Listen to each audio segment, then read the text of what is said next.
Hi, welcome to Etude number 3, part 2. This is all part of the Villa-Lobos 12 and 12 challenge, where we're walking through all 12 of Villa-Lobos' studies this year. You're welcome to join in, just follow the link below. Anyway, let's dive in. Main points to consider in the next 5 micro studies. Okay, firstly, we are going to have a lot of pre-prepared fingers here in this next 5 studies. So make sure that you are very clear about your left hand fingering. Secondly, we're going to have a lot of repeat fingerings. Trying to put together 2 different bars and 2 different ideas, it's easier to just change your left hand fingering to accommodate the shift. Thirdly, I have placed a couple of little hacks in to make it easier for all the bar work that we're going to be looking at. We're getting our first set of arpeggios in this section, and so you're going to need barre strength, and you're going to need a little hinge bar hack from the last etude. Finally, final point, make sure that your slurs have even tone. It's easy to lose track of that with all the extra technical information that is going to be in here with half bars, hinge bars, barres, guide fingers and all the rest of it. So when you do a slur, you pluck, and then the hammer-on note or the pull-off note should be the same volume, even tone across the slur. Try and keep your ears engaged as you do these nice and slowly. Let's dive in. Okay, welcome to micro study 5 and 6, which I've labeled alternate fingering in the study guide. Alright, when we left the last video, we were here.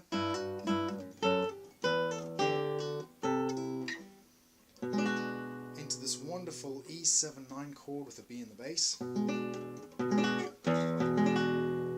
Lovely juicy chord. I've already discussed this in the last video, I'm not going to go over that. Once we're in this B7-9 chord, you've already got your third finger down to shift up to the D sharp. So we're here, and then you're into the first set of chromatics. The key thing here is your right hand fingering.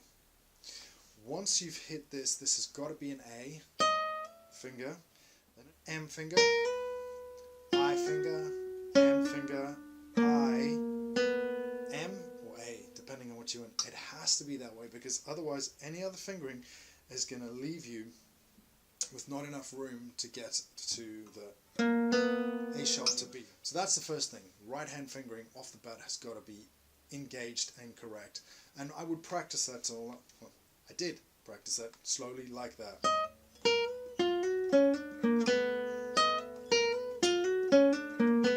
And again, I'm using 3 to 4, and I'm just jumping straight into 1 to 2. 3, 0. The second thing is, due to where you started that section, it's easier to formulate that E7-9 chord here, but due to where you finish this bar, it's easier to formulate that chord on the repeat here. It's the same chord, it's just a little thicker and juicier here. This is lovely and bright, it's great. This time, no guide fingers, straight jump. So, main thing here is alternative fingering, which I have put in the guide. Let's have a look at the next bit. Okay, so the next bit is this lovely little chromatic idea that floats down the strings. So we ended up here. So I have fingered it in a particular way just to make it easier for me, and involves slightly less shift. Here we go, 3, 4, 1, 2, guide finger down, 2, 3, 1, 2, slight stretch, 3, 4, 1, 2. However, on the repeat, I decided not to go back up to this, and I went for a slightly brighter open sound for the G natural to G sharp. So if I do that in full, first repeat, and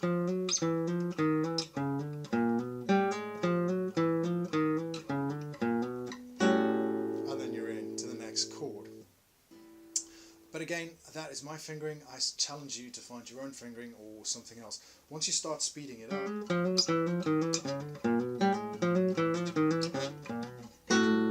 then in. So It really depends on what sound you want. Let's move on to the next section. One final thing before leaving microstudy 5 and 6, I would suggest you practice the two ideas in a loop so that you get used to them, because they do pop up. This descending idea from a chord pops up a couple of times in the second half. So, doesn't matter where you start that E7 over B chord.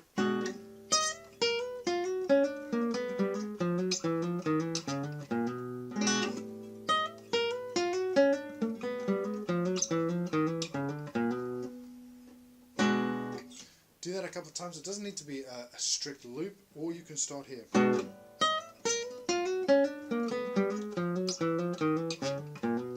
This 2-bar ascending idea from a chord pops up again a little bit later on, so it's worthwhile practicing now to get it in your system. Let's move on. Alrighty, welcome to microstudy number 7. Our first arpeggio for this study. This is an A major 6 chord, and the key things to keep in mind are, first, keep your third finger down as an anchor between the two chords, and secondly, your first finger is going to be a guide into the next bar. So we have this idea.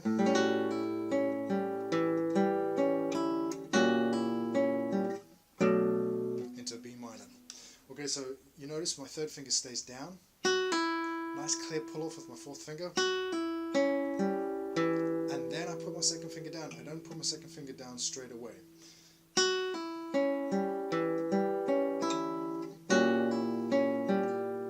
First finger guide. And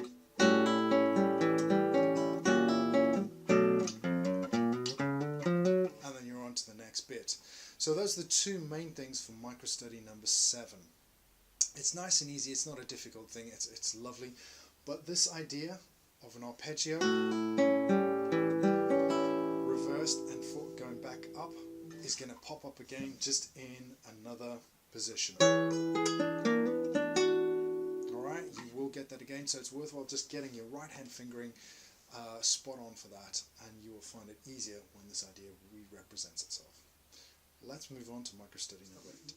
Okay, welcome to microstudy number 8, ascending line number 1.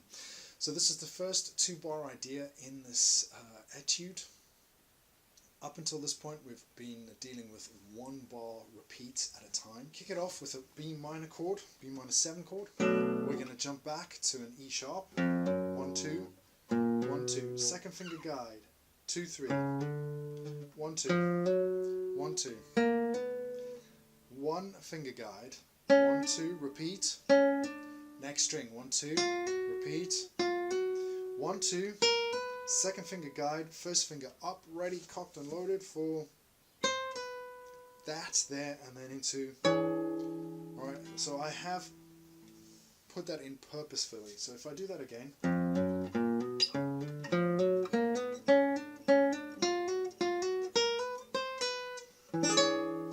It's really important to get that in so that you've got your barre ready and rock and rolling for the next section. So again, let's just have a look at the top couple of notes. Slide up with the second finger, first finger, as soon as it's finished its work, is up and ready. Pull off, and then you're in. And you're into the next microstudy and the next arpeggio. Alrighty, welcome to microstudy number 9. Now, microstudy number 9 is the same idea as microstudy number 7. So number 7 was this, except now we've got this up a full fifth. Alright, key things to keep in mind here, keep the third finger down until it is required again for another chord. And I use a little hack where I use a hinge bar, which I'll show you in a second, just to move between the two ideas, this bar and the next bar here. So, but anyway, let's just look at the fingering closely for microstudy number 9. So we've got a 4-1 pull off, 2-3 hammer on, right, hinge bar. Now in the score, Villa-Lobos has notated this. He does not want this. Can you hear it still ringing on? He's actually put in a rest, so be aware of that. Make it easy on yourself, just lift the first finger off and use a hinge bar.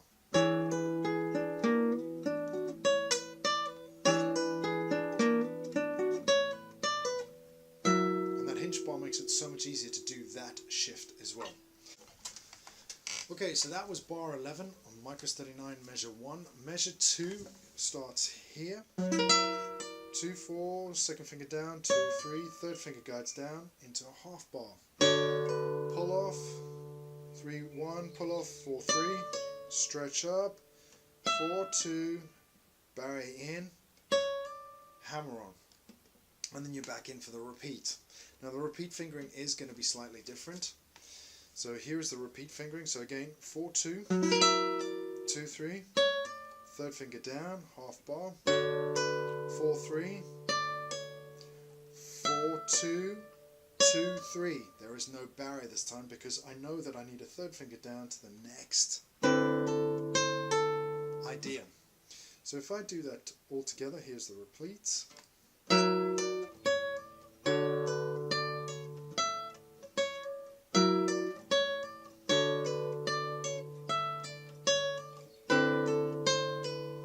And again, key thing to keep in mind is from here, this idea. Here we go, hinge bar, and up. And again, you're going to have to work on this little idea.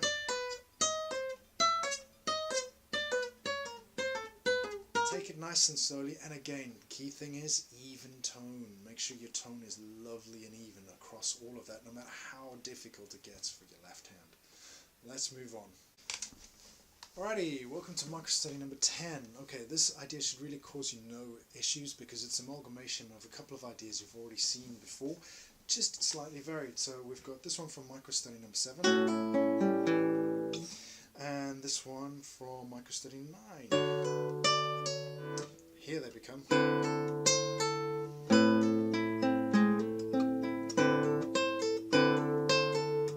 Okay. Now, a couple of key things here though is you have got to stop the bass notes. You don't want the D and A ringing over each other. So half bar with the pull off. Rest stroke A. And then my thumb stays there on the 4th string, ready for this G sharp to A. And then as soon as I play this chord, my thumb comes back and stops the A.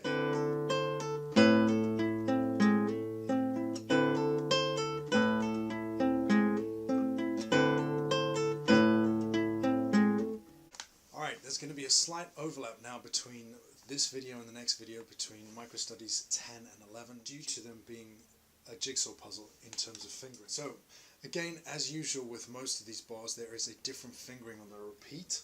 So here's the repeat bar.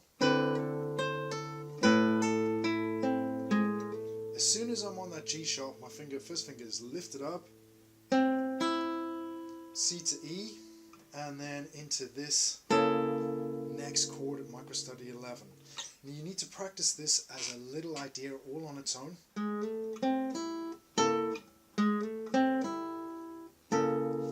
I would suggest that you plant your second finger first and then your third finger, and the others will follow, but it's up to you as to what you feel most comfortable with. That's it for this week. There's a lot there and a lot of things.